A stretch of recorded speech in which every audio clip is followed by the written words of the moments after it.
I only recently watched Ghostbusters Afterlife in preparation for the release of this sequel. I thought it was okay. Fine, really. A solid 5 or 6 that managed to not openly shit all over its predecessors like so many other franchises are keen to do these days. Outside of casting Egon Spangler as a deadbeat dad who wasn't in his daughter's life, there wasn't too much in the way of disrespect directed toward the movies that birthed the franchise.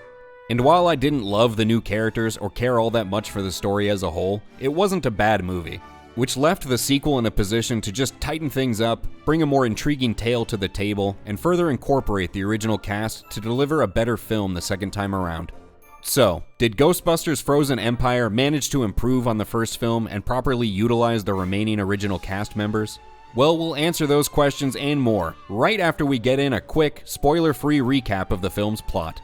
Frozen Empire picks up with the new Ghostbusters crew who have moved to the NYC Firehouse headquarters from the original to pursue the ghoulish entities haunting New York City.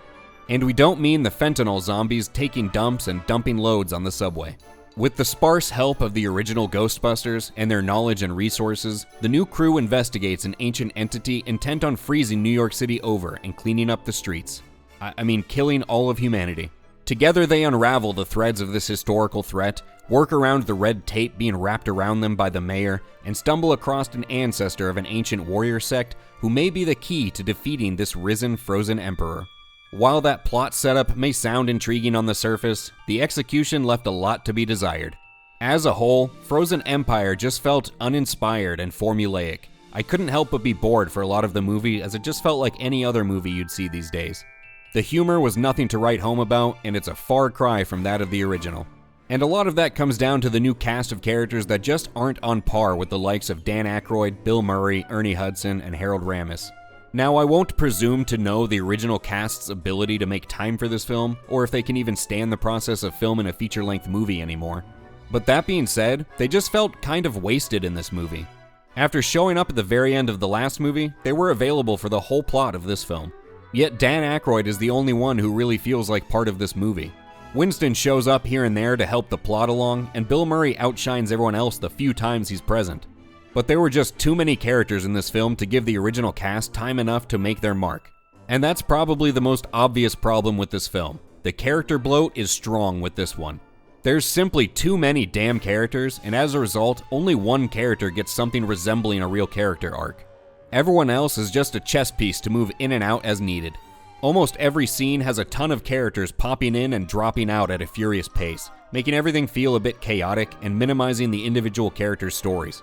They're just here to serve the plot and end up being little more than cardboard cutouts.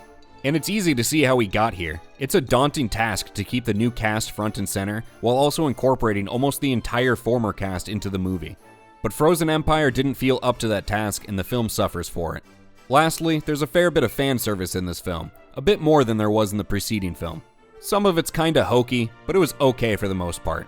To us, it seemed more like a heartfelt attempt to pay homage to the originals, rather than something abusive or pandering. All told, we'd hesitate to give Frozen Empire a firm hate watch label, but we didn't think this was a good movie. Let us know in the comments. Were you looking forward to this movie after Ghostbusters Afterlife? Do you think it's a wasted opportunity to properly utilize the classic Ghostbusters actors while they're still around? Do you think they'll ever find a cast that can emulate the magic we got in the 1984 classic? Remember to leave a like on the video if you enjoyed it, and subscribe to HateWatchers for reviews of other current shows and movies. Thank you for busting the ghosts of Ghostbusters past with us today, and we'll catch you on the next one.